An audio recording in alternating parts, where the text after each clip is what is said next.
नमस्कार, आप देख रहे हैं पीजीएस जयपुर। 5 नवंबर की बड़ी खबर। सबसे पहले हम बात करेंगे देश की बड़ी खबरों के बारे में। यूपी, पंजाब, केरल में उपचुनाव की तारीख बदली। 14 सीटों पर अब 13 की जगह 20 नवंबर को वोटिंग। त्योहारों की वजह से शेड्यूल बदला। उत्तर प्रदेश, पंजाब और केरल में होने वाले विधानसभा उपचुनाव की तारीख बदल गई है। चुनाव आयोग ने सोमवार को बताया कि तीनों राज्यों की 14 विधानसभा सीटों पर अब 13 नवंबर की जगह 20 नवंबर को वोटिंग होगी। रिजल्ट 23 नवंबर को ही आएंगे। चुनाव आयोग के मुताबिक उत्तर प्रदेश की 9, पंजाब की 4 और केरल की 1 विधानसभा सीटों पर अब 20 नवंबर को वोटिंग होगी। तारीखों में बदलाव भाजपा, कांग्रेस, आरएलडी और बसपा की मांग पर की गई है। इन पार्टियों का कहना था कि 15 नवंबर को कार्तिक पूर्णिमा और गुरु नानक देव जी का प्रकाश पर्व है। वहीं केरल में 13 से 15 नवंबर तक कल्पाथी रास्तोत्सव मनाया जाएगा। इससे वोटिंग पर असर पड़ेगा। अगली खबर पर हम बात करें तो आगरा में एयरफोर्स का मिग 29 विमान क्रैश। ग्वालियर से उड़ान भरी थी, जमीन पर गिरते ही आग लगी। दोनों पायलट इजेक्ट हुए। आगरा में सोमवार को एयरफोर्स का मिग 29 एयरक्राफ्ट क्रैश हो गया। पलक झपकते ही आग का गोला बना विमान खेत में आ गिरा। हादसा शाम करीब 4 बजे हुआ। जमीन पर एयरक्राफ्ट गिरने के साथ ही विस्फोट भी होने लगे। हादसे के वक्त विमान में 2 पायलट थे। दोनों आग लगने से चंद सेकंड पहले ही पैराशूट की मदद से विमान से कूदकर बाहर निकल गए। विमान कागारोल के सोंगा गांव के पास खाली खेत में गिरा। एयरफोर्स के विमान हादसे की जांच के आदेश दिए हैं। बताया जा रहा है कि इस फाइटर प्लेन ने ग्वालियर से उड़ान भरी थी। अगली खबर पर हम बात करें तो मोदी झारखंड में भ्रष्टाचार पर बोले, हेमंत का जिक्र नहीं। जेएमएम राजद कांग्रेस को परिवारवादी कहा, पर भाजपा ने 18 सीटों पर नेताओं के रिश्तेदारों को उतारा। प्रधानमंत्री नरेंद्र मोदी ने सोमवार को झारखंड विधानसभा के पहले फेज में होने वाली 43 सीटों पर चुनाव के लिए गढ़वा और चाईबासा में 2 रैलियां की। पहली रैली गढ़वा में की, जो आज़ादी के बाद गढ़वा में पहली बार किसी प्रधानमंत्री की चुनावी सभा थी। पीएम मोदी की दूसरी सभा चाईबासा के टाटा कॉलेज मैदान में की। यहां उन्होंने अपना पूरा भाषण आदिवासियों पर फोकस रखा। प्रधानमंत्री ने कहा, कुछ लोग जो यहां बैठे हैं वो कहते हैं हमारी छाती पर झारखंड बनेगा। उनकी छाती पर झारखंड बन गया, लेकिन झारखंड के कुछ नेता उनकी गोदी में जाकर बैठ गए। पीएम का इशारा लालू प्रसाद यादव और हेमंत सोरेन पर था। मोदी ने हेमंत सोरेन का नाम लिए बिना उनके और उनके मंत्रियों के भ्रष्टाचार का जिक्र किया। अगली खबर पर हम बात करें तो उत्तराखंड में बस हादसा, 36 की मौत, 6 घायल। कंडम बस में 42 लोग सवार थे। मोड़ पर अनियंत्रित होकर 150 फीट गहरी खाई में गिरी। उत्तराखंड के अल्मोड़ा में सोमवार सुबह 8 बजे एक यात्री बस 150 फीट गहरी खाई में गिर गई। हादसे में 36 लोगों की मौत हो गई, जबकि 6 घायल हैं। हादसा अल्मोड़ा में कुप्पी के पास हुआ। बस में 42 यात्री सवार थे। पुलिस के मुताबिक मृतकों की संख्या और बढ़ सकती है। हादसे की वजह का पता नहीं चला है। बस मोड़ पर अनियंत्रित होकर गिर गई। कंपाउंड मंडल के आयुक्त दीपक रावत ने बताया, बस नदी से करीब 10 फीट पहले पेड़ में फंसकर रुक गई। खाई में गिरने के दौरान झटके से कई यात्री खिड़कियों से बाहर जा गिरे। आगे हम बात करेंगे राजस्थान की बड़ी खबरों के बारे में। बच्ची से रेप हत्या करने वाले को फांसी की सजा। 8 साल की मासूम के टुकड़े कर थैली में भर दिए थे, भैया कहकर बुलाती थी। रेप के बाद 8 साल की बच्ची की हत्या और उसके शव के 10 टुकड़े करने के मामले में सोमवार को उदयपुर पॉक्सो 2 कोर्ट ने फैसला सुनाया है। कोर्ट ने कमलेश को दोषी मानते हुए फांसी की सजा सुनाई है। दोषी के माता पिता को 4-4 साल की सजा सुनाई है। हालांकि दंपति ने जमानत याचिका दायर कर रखी थी, ऐसे में उन्हें जमानत दे दी गई। मामले में कोर्ट ने 8 दिन पहले मुख्य आरोपी कमलेश सहित उसके माता पिता को साक्ष्य मिटाने और सहयोग करने के आरोप में दोषी करार दिया था। मामले में आरोपी के वकील ने कोर्ट से समय मांगा था, जिस पर जज ने उन्हें 4 नवंबर तक का समय दिया था। दोषी ने कोर्ट से बाहर आते हुए कहा, मैं निर्दोष हूँ।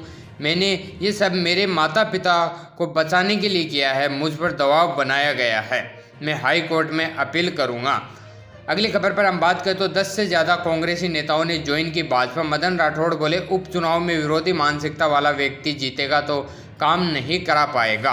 विधानसभा उपचुनाव को लेकर बीजेपी प्रदेश अध्यक्ष मदन राठौड़ ने विकास के लिए कड़ी से कड़ी जोड़ने की अपील की है। राठौड़ ने कहा, प्रदेश में बीजेपी की सरकार है, केंद्र में बीजेपी की सरकार है। ऐसे में अगर एक मानसिकता का व्यक्ति जीतकर आएगा तो क्षेत्र का विकास करवा पाएगा। मदन राठौड़ ने यह बात सोमवार को बीजेपी ऑफिस में कही। यहाँ सोमवार को 10 से ज़्यादा नेताओं ने कांग्रेस छोड़कर बीजेपी ज्वाइन की। बीजेपी प्रदेशाध्यक्ष ने कहा, अगर विरोधी मानसिकता का व्यक्ति जीत गया तो वह संकोच करेगा कि नेतृत्व से संपर्क करे या नहीं करे, उन्हें काम बताएं या नहीं बताएं। अगली खबर पर हम बात करें तो जेईई की तैयारी कर रहे स्टूडेंट की हार्ट अटैक से मौत। सुबह नाश्ते के बाद सिर दर्द की दवा लेकर सोया था।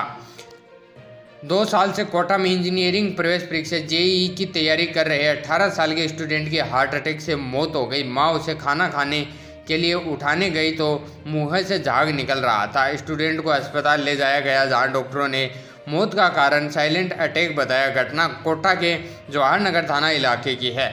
सोमवार को छात्र के चाचा कोटा पहुंचे। परिजनों ने पोस्टमार्टम नहीं करवाने की बात लिखित में दी और शव को अपने साथ ले गए। स्टूडेंट को सिर दर्द की शिकायत थी, जिसका इलाज चल रहा था। राजस्थान की अगली खबर की हम बात करें तो इंदिरा गांधी नहर परियोजना स्मृति मूंगफली बदलेगी किसानों की तकदीर।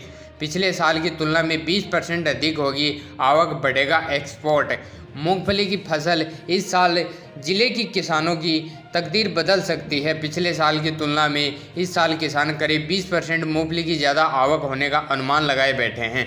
पिछले साल जहां अनाज मंडी में करीब 80 लाख बोरी की आवक हुई थी, वहीं इस बार इसका आंकड़ा करीब 1 करोड़ बोरी तक पहुंच सकता है। यह आंकड़ा अब तक का सबसे बड़ा आंकड़ा होगा। मूंगफली की आवक बढ़ने से किसानों के साथ साथ मंडी के व्यापारियों की आय में भी इजाफा होगा, उन्हें ज़्यादा आड़त मिलेगी। कारोबारियों की माने तो मूंगफली की ज़्यादा आवक से एक्सपोर्ट आंकड़ों में भी इजाफा होगा। अगली खबर पर हम बात करें तो 450 रुपये में सिलेंडर के लिए आज से होगी सीडिंग। राशन की दुकान पर आधार और रसोई गैस कनेक्शन की देनी होगी डिटेल। राष्ट्रीय खाद्य सुरक्षा योजना से जुड़े परिवारों को इस महीने गेहूं लेने से पहले अपने सभी परिवार के सदस्यों के आधार कार्ड और गैस कनेक्शन नंबर की डिटेल देनी होगी। इसके बाद ही उन्हें गेहूं मिल सकेगा। राज्य सरकार ने यह आदेश 450 रुपये में सिलेंडर देने की योजना को शुरू करने के लिए जारी किए हैं। राज्य सरकार की रसोई गैस सिलेंडर सब्सिडी योजना के तहत सरकार ने सितंबर से एनएफएसए परिवारों को 450 रुपये में रसोई गैस सिलेंडर उपलब्ध कराने की घोषणा की थी, लेकिन इसका फ़ायदा अब तक एनएफएसए परिवारों को नहीं मिला। कारण तेल कंपनियों की ओर से राज्य सरकार को डेटा उपलब्ध नहीं करवाना है। अगली खबर पर हम बात करें तो गांव से शहरी क्षेत्र में आई जमीनों के मिलेंगे पट्टे। सरकार ने तय की कीमत। नगरीय निकायों में आई आकृषि जमीनों, आबादी क्षेत्र में आई कृषि की जमीन को भू उपयोग परिवर्तन की गई। काफिरी होल्ड पट्टा देने को लेकर कीमत तय कर दी है। अब जमीन के खातेदार या मालिक पट्टा 200 रुपये प्रति वर्ग मीटर का शुल्क देकर पट्टा ले सकेंगे। ये शुल्क उन जमीनों के लिए निर्धारित किया है जिनका भू उपयोग परिवर्तन कृषि के आकृषि कलेक्टर एसडीएम के स्तर पर पहले हो चुका है, लेकिन उनका पट्टा अब तक जमीन मालिक का खातेदार के पास नहीं है। स्वायत्त शासन विभाग ने प्रदेश के नगर पालिका, नगर परिषद और नगर निगम क्षेत्रों में आने वाली इन जमीनों को लेकर आदेश जारी कर दिए हैं। अगली खबर की हम बात करें तो राजस्थान में टिड्डियों के हमले का खतरा। इटली से आई टीम ने सर्वे के बाद किया अलर्ट। जानिए यहाँ के पौधे क्यों हैं पसंदीदा भोजन। ईरान से पाकिस्तान होकर आने वाली टिड्डियाँ राजस्थान के सीमावर्ती जिलों में उगने वाले 4 पौधों केर, गोखरू, दुद्धी, बुई को खाने यहाँ आती हैं। इटली से आई टीम ने इसे टिड्डियों का पसंदीदा भोजन बताया है। इन पौधों में कार्बोहाइड्रेट और प्रोटीन भरपूर मात्रा में पाया जाता है। राजस्थान के बॉर्डर के 2500 किलोमीटर इलाके में टीम ने टिड्डियों के व्यवहार, आहार और भारत में आने की संभावनाओं पर सर्वे किया। एक्सपर्ट्स ने दावा किया कि अगले 6 महीने टिड्डियों का खतरा नहीं है। इस समय यमन और मोरक्को में टिड्डी प्रजनन हुआ है। ऐसे में 3 जिलों जैसलमेर, बीकानेर और बाड़मेर में अलर्ट बताया है। अगली खबर की हम बात करें तो 2202 पदों पर भर्ती के लिए आज से करें आवेदन। लेक्चरर कोच के लिए आरपीएससी ने निकाली थी वैकेंसी। 4 दिसंबर लास्ट डेट। राजस्थान लोक सेवा आयोग आरपीएससी ने माध्यमिक शिक्षा विभाग में 2202 पदों पर निकाली गई भर्ती के लिए आज यानी 5 नवंबर से आवेदन प्रोसेस शुरू होगा। इसमें 2159 पद लेक्चरर और 43 पद कोच स्कूल शिक्षा के हैं। इसके लिए ऑनलाइन आवेदन ही लिए जाएंगे। भर्ती के लिए 4 दिसंबर की रात 12 बजे आवेदन किया जा सकता है। ऑफलाइन आवेदन स्वीकार नहीं किए जाएंगे। एग्ज़ाम डेट और सेंटर के बारे में बाद में सूचित कर दिया जाएगा। 24 विषयों के लिए निकाली लेक्चरर भर्ती में सबसे ज़्यादा 350 पद हिंदी विषय के लिए हैं। दोस्तों, यह थी आज की बड़ी खबर। ऐसी रेगुलर खबर देखने के लिए चैनल को सब्सक्राइब करें। धन्यवाद।